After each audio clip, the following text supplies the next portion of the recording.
Nah, ila datang urang pengurusan roh, datang ka awak poho, jasad poho, roh nu kaurus, maka roh lintuh, awak kuru. Ai urang mah awak lintuh, roh miskin. Aya anu awak kuru, roh kuru, bengek, eta nu itu kang.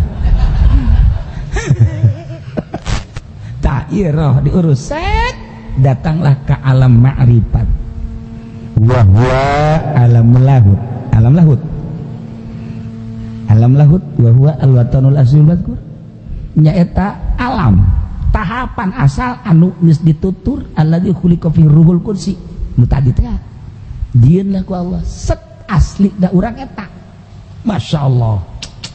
Iyalah asli lah urang mah. Haju dijieun ku Gusti Allah eta roh biasa ditakwim pohara. Bagus da roh lain lalagaan. Diasupkeun ka jasad milu ahsani takwim. Wattini wazaituni watturi sinina wa hadzal alladzi khalaqal tu nya nama khalaqal mauta.